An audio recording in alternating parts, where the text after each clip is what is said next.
Bonjour à toutes et à tous. Aujourd'hui, ça sera une vidéo coup de gueule.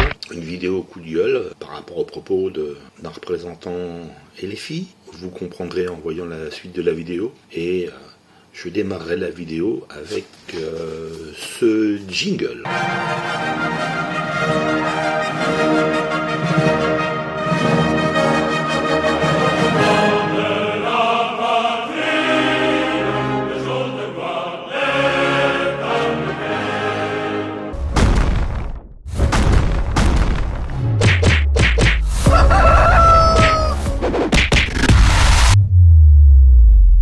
La semaine d'Arnaud Montebourg également, et qui vous a interpellé, tout comme moi-même d'ailleurs, les propos d'un nouveau maire, devenu une figure de la France insoumise. Je pense évidemment à Bali Bagayoko, le maire de Saint-Denis, qui affirme dans le journal L'Opinion que siffler la Marseillaise quand la France se déshonore par des actes à l'international, c'est un droit à la réplique populaire. Il poursuit et il publie un communiqué dans la foulée, suite aux réactions nombreuses dans cette interview donnée au quotidien L'Opinion, en disant qu'il n'a jamais encouragé à siffler la Marseillaise. Mais quand même, drôle de stratégie, non ? Il encourage puisqu'il explique qu'il s'agit d'un droit à la réplique populaire. Je me demande d'ailleurs quelle réplique, car la France appartient à tout le monde, y compris à tous ceux qui ne sont pas d'accord avec les orientations qu'elle choisit. Il faut s'intégrer dans la société, comme nous tous, comme citoyens, quelles que soient nos origines, notre histoire, notre géographie, pour prendre une décision collective ensemble. Donc la France est la seule chose qui nous reste pour nous défendre face au reste du monde. Donc taper sur la France, c'est détruire un bien commun. Donc ce maire ne mérite que notre mépris, premièrement. Ouais. D'ailleurs, quelle inculture, car il s'agit d'un chant révolutionnaire qui a fondé la République des droits de l'homme, dont je suppose que monsieur le maire de Saint-Denis se prévaut. Donc quelle inculture. Et surtout, pour moi, il mérite un carton rouge. S'il portait le maillot de France, il serait expulsé du terrain. D'ailleurs, c'est une infraction pénale. Absolument. À laquelle il encourage. Ouais.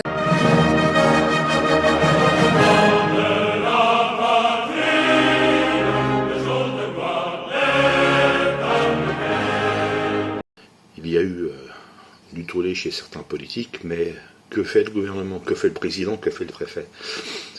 Parce que ce genre de propos, ce genre d'action, c'est répréhensible. C'est prévu par le code pénal. Donc, voilà, qu'on soit élu ou qu'on ne soit pas élu, d'autant plus si on est élu, on doit respecter la Marseillaise et on ne doit pas appeler à la siffler, à la huer ou autre. Donc voilà, il serait peut-être temps que le gouvernement fasse respecter ses lois avant d'en inventer tout un tas de nouvelles qui encombrent un peu plus les arcanes du code pénal et autres codes civil, commerce, etc., etc.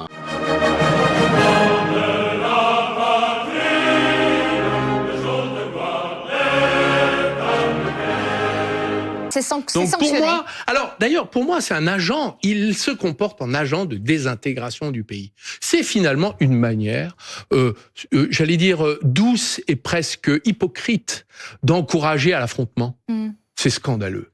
Voilà. Scandaleux. Et moi, je considère que c'est scandaleux, et je repense à Jacques Chirac, auquel nous pouvons rendre hommage. C'est le président de tous les Français. On n'était pas obligé d'avoir voté pour lui, mais peu importe. Quand il y a eu les sifflets, la Marseillaise au Stade de France, il a quitté le stade. Donc, si vous voulez, on a juste un problème, c'est que cet hymne est unificateur, et il est l'outil de notre unité, de notre force. Et vous avez des maires, qui sont des agents de l'État aussi, ils ne sont pas que des élus, ils sont aussi des agents de l'État, qui l'attaque ou encourage à l'attaquer. Alors, il a fait un communiqué de repli, mais le mal était fait. Donc franchement, je pense qu'il mériterait un rappel à l'ordre de la part du préfet, et peut-être d'aller un tout petit peu plus loin. Les maires ne peuvent pas faire n'importe quoi.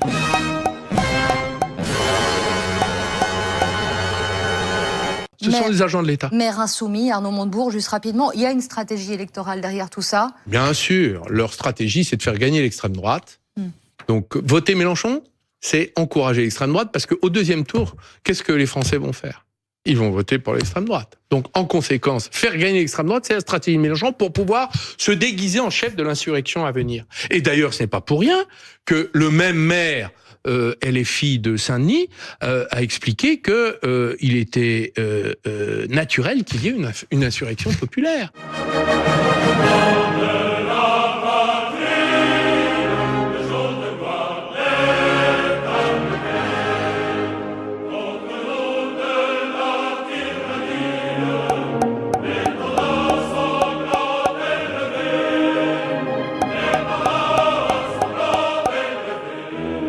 Donc ce sont des gens qui se victoire du situent RN, dans sûr. l'affrontement et qui veulent l'affrontement. Vous savez, monsieur le maire, les résultats des élections, des fois ils plaisent, des fois ils plaisent pas. Quand ça vous plaît pas, vous respectez malgré tout, parce que ça s'appelle la démocratie. Oui, en France, nous sommes un pays démocratique. Parce que franchement, je le lis, voilà. Est-ce que vous pensez que quand Macron a été réélu, ça m'a plu? Pas du tout. On a respecté malgré tout, ça s'appelle la démocratie. On n'est pas descendu dans la rue, on n'a pas tout cassé comme vous le laissez entendre, éventuellement à mi-mot ou entre les lignes dans vos propos, quoi. Je veux dire, l'insurrection, c'est ça. Donc c'est la révolution. On descend dans la rue et on casse parce qu'on n'est pas d'accord avec le résultat. Mais bon, venant de quelqu'un d'un parti comme LFI, ça ne me surprend pas quand on connaît les énormités sorties par les représentants de ce parti. Je vous invite à aller regarder une autre vidéo ou deux sur ma chaîne YouTube. Parce que bon, on est français, on est gaulois. Moi personnellement, je le revendique, je suis français et je suis gaulois. Donc il faut, je crois, les sanctionner électoralement. Nous avons besoin en ce moment de nous rassembler, de compromis, de discussions et de trouver des solutions communes. C'est le sens de cette émission, Mélie Montebourg. On cherche des solutions. Ici, on s'engueule pas. Et tout le monde a le droit de venir. Voilà, y compris des adhérents des LFI. Nous allons recevoir un tout à l'heure, monsieur François Ruffin. Ancien adhérent, en tout cas, c'est sans doute ce qu'il vous répondrait. Vous savez, le socialisme actuellement, aujourd'hui, c'est un peu comme les lunettes, la pub. Je dirais simplement, avant, j'étais socialiste. Je votais socialiste. Mais ça, c'était avant. Parce que le socialisme, vu ce qu'il est devenu, franchement, non.